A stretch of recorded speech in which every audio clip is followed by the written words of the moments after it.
Thanks for joining us right here on Midday Kentucky. How are we all, ladies? Doing good. Doing well. The sun is shining, so know, it's finally. good. Hump day. Yeah? Yeah, I didn't sleep very well last night. Why not? I don't know. I just didn't. Had a lot on my mind. I see. Yeah. You're a very deep thinker like that. Katie's got a special day tomorrow, everyone. She does.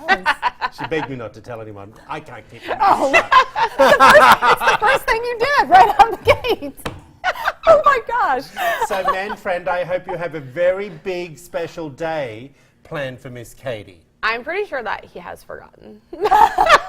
That's why I'm doing this, to A PSA. Oh, a okay. PSA. So hopefully one of his friends Okay. who watches the show texts him, because I need to tell you, man friend one, we both seem to think that you may have forgotten. I'd rather just wait and see what happens. All right. We'll wait and see tomorrow morning, everyone. That always is like a recipe for disaster, isn't it, when Yeah. you hear that? Yeah. Let's see what Sorry, happens. I had to do it. Sorry, Katie. Did You can have punch to? me later. Yeah. All right, let's get the show under the way, ladies. Hey, you want to experience Cirque du Soleil live? Now's your chance, everyone, to see their production of Corteo. If you'd like to enter to win, we've got all the prizes just for you. Head over to WTVQ.com and click on the contest tab. From there, you will see a link where you can provide an email address which allows you to then enter the contest. We're giving away 4 tickets with a value of $380. Awesome. That's Great awesome. package, Cool. yeah. Yep, Great cannot show. wait. Oh, Cannot it's wait. such a fabulous All right, show. that's what you've got to do. Do not forget, everyone. We're going to get straight into the show. This is something that caught my eye that can either, you can take it creepy or... Creepy. Yeah, I don't know if there's anything in between on this. I don't think it's creepy, but I don't know. I'm going to hear what you say. Hugs for sale. Imagine getting paid $80 an hour to hug strangers. Well, this lady founded a cuddle sanctuary which employs 4 women to cuddle strangers. Now, this company works inside an LA-based yoga studio to teach people the art of touch. Now, the company does have guidelines that do prevent any type of uncomfortable touch to their clients. Ladies, I do want you to know this is not an escort service. This is not anything but what exactly it is that I just said. So perfectly normal people pay for hugs, is what you're saying. Yes. With no other motives. Correct. Now, did I see in this story that the types of hugs, what are the different types of hugs? Let's talk about that. Okay. Do you really want to know about that? Yes, I do. There's spooning, there's, several different spooning, mama bear, the koala, and the hug boat. So I'm going to stand up and show Katie what a koala bear is, hug. Katie is ready to run out the No. door. She hates being I don't hugged. I would pay to not have people hug me. Okay, let me just give you the examples. Now, the benefits of cuddling: boosts the body's immune system, lowers stress levels, strengthens cardiovascular system, and gives you a better night's sleep. Others enjoy the spooning and, these other ones. What do you think? I want to ask you. Wow, I don't know if I could actually pay to have people hug me like that. It would be very strange. I don't know if I could actually be paid to hug other people either. I just feel like it needs to be someone that you're familiar with. But I do kind of, I'm not totally against it. I'm kind of thinking, people, it's very emotional. I think a hug it really brings out the emotions in people, and I think that it can be very comforting in a time of need. So, if people don't have a lot of friends or family around and they want to be comforted, maybe this is the way to do it. I don't know. Well, You're pretty clear. yeah, but I was going to say, I think that if it's actually just a hug, I could certainly, there's a price that if someone paid me, I'd give them a hug. Really? Like, Would you I would really? take money in exchange for hugs, but never for free, and I would never pay for it, because I don't really like hugs. And now, again, I don't like being touched just by people I don't know. I just feel like I like my personal space. Now, if someone wanted to pay me to give them hugs, probably do it. Sell your soul is what you're doing. If it's just a hug Well, at a yoga studio. Can I just say, I thought about this last night, and I hadn't openly talked about, everyone knew that my father was very ill from colon cancer, and he died 2 weeks ago. And in fact, I think there was maybe 3 or 4 people in the building that knew about this. And I thought about this last night when I was reading it, and I got a little bit teary. And I thought, I think I could have done with a hug back then. Do you know what I mean? And because I didn't discuss it, I guess it was hard. And I said to Katie this morning, you know, probably could have done with a hug from you, doll. Aww. You know? You said no. Today you said that I didn't even ask you how you were doing, which is not true. Which is not true. I'm a little needy sometimes, okay? But I'm serious. Like, and I thought about this. I thought, you know what? I guess it is a form of therapy. Yeah. You know, and all jokes aside, I thought to myself, when I was reading it and I was feeling a little teary about the thought, and then I thought, when would be the time that I would want a hug? And I have to say, it would have been in the last week or so. Aww. Was when I felt like, but then it also it does sound a little creepy. I sort of, there's a part of me that agrees with you. Yeah. And I don't know, people, whether I'd want to do it, but tell us what you think. But I think, like you said, a hug conveys like comfort. But if it's from a stranger, is it comforting? Comfort? I don't think I so. think it can be. I Yeah. think it can be. It just depends Has someone on what got your 80 mental bucks so I state can is. give Katie so she can give me a hug? I'm got at 80 bucks least on me? 100. Oh, look at you flipping it out. You know. I mean, after tax, you know. Yeah, true. Okay, all right. This is something that is really interesting. A high school senior, Michael Brown, was accepted into 20 colleges. Now, he didn't just get accepted into 20 of America's top universities, but he also got full scholarships to absolutely all of them. Now, anchor Holly Morris and contributor Sarah Fraser of Fox 5 DC have come under fire after they called him obnoxious. Take a look. It has sparked the discussion, though, of how many schools you should apply to. And do you think it's a little ridiculous that this kid applied to 20, taking away a spot and basically waitlisting another kid? Yeah, well, probably most people won't agree with me, but I actually think it's ridiculous to apply to 20 schools. I do. I'm urging my children not to. Yeah.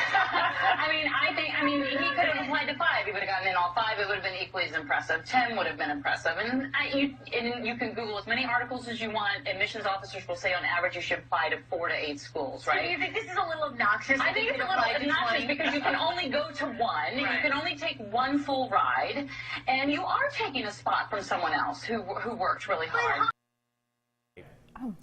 How do you feel? I'm sorry about the bad quality of the video footage, but this is the video that's been going viral. Yeah. Because when this young man actually was accepted into 20 universities, the video of him being accepted went viral to begin with. Right. So we wanted to clear that up. Right. This is not a Fox News anchor, as we said in the intro.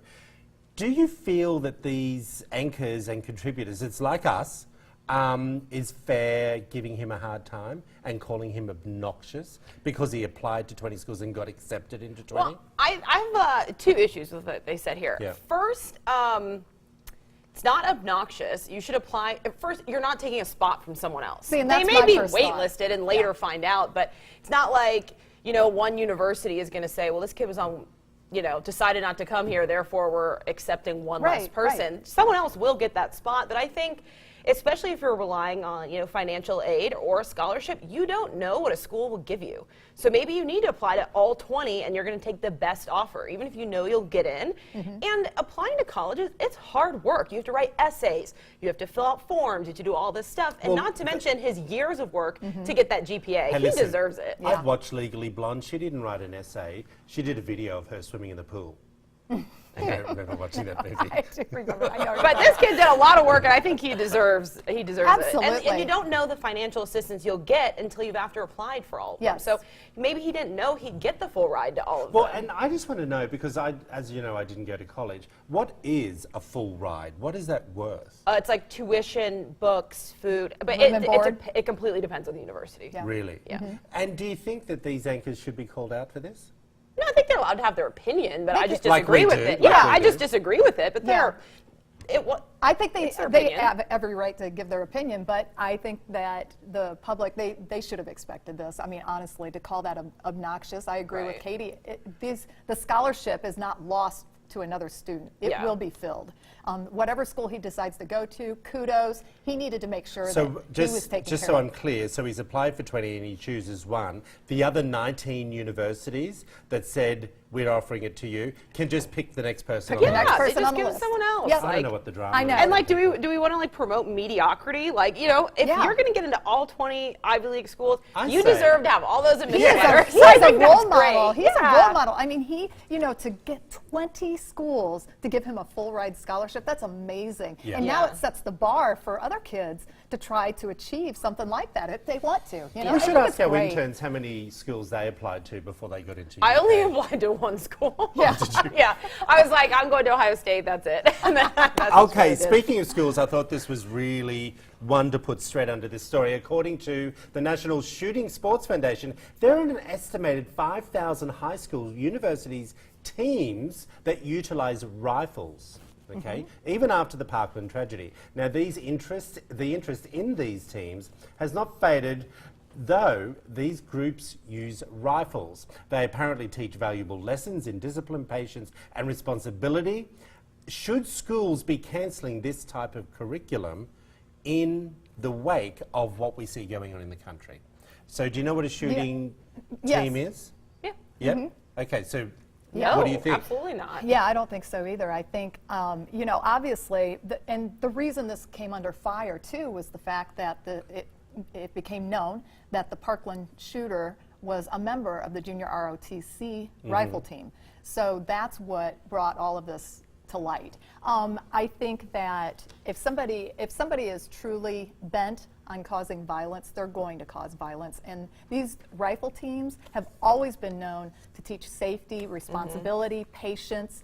You know, it's a very brainy sport. It's not a Funny you say that, you know. because let me tell you, he said one of the teachers who came out and in support of this, not cancelling, keeping it. It says it's a unique sport and that it does not attract jocks rather than brawn. Okay, it is a very brainy sport, and he is proud that most of his team is made up of straight A students. right. Yeah, I mean, it's legal. Like, I don't, you can't But they're younger go than- around just cutting these Right. clubs out. I don't know if I'd have my child in it, but I believe it has the right to exist, and people Yeah. have the option to Well, put their people kids are in also that club. saying, Katie, that there's an issue because they feel that you are learning to shoot guns at an age where you're not even supposed to be buying them. And that was a concern that I had, was the maturity level of the children. How are they screening the kids for this They're high school particular students. team? You know what I mean? But how do they screen them? I mean, But is it any different from playing, and I have to be honest here, and people might hate me for saying this, but it's very similar knowing the facts that we know out there when it comes to parents knowing the damage that can happen when their kids start playing football. Do you know what I mean? right? I don't mean, know. You know, it's, to me, I'm just using that as a... I know. It's not the same, I know. a gun and football, but damage happens to your brain from football. Right, right. From the tackling. You know, this is, you know, for me, I think the gun, you know, a gun, if one mistake with a gun and it's lethal. Yes. It can be lethal. Yes. And a mistake in football is not necessarily lethal. And so I know that I know they're teaching safety and all of that with these children. My concern is, the only thing I wonder is how are they screening the kids to get into this group? Mental illness starts at a very young age. Studies have shown this over and over. So how do you know what, you know, Okay, what that okay, child's you're- background is? you're- Or sorry, their Kate, family, or the family of that child, or the Well, extended they're not family. taking the guns home. Well, I think, of course, I'd love to know more about that because, you know, I was never in a rifle club or anything. I would assume and I hope that there are a lot of regulations and screenings on that. But Why I not, actually Calamity think that, Jane? yeah, that a lot of these rifle clubs that I have heard of, just doing some brief searching online, they're in areas where guns are very prevalent. If that's hunting or just protecting you're your right. home, I so agree. these young people are going to be around guns. It's part of their community. especially for hunting. And so if they can be taught that safety and discipline in high school when it's already in their community there, I think that there is a place for that. I agree, Katie. Tell us what you think. Head over to Midday Kentucky's Facebook page. It's super important. We'd love to hear your feedback on these hot topics as well. Hey everyone, up next, Mid-America Rare Coin Galleries is up next. You better check the piggy bank. Perhaps you have a rare coin. Keep it right here, everyone. You're watching Midday Kentucky.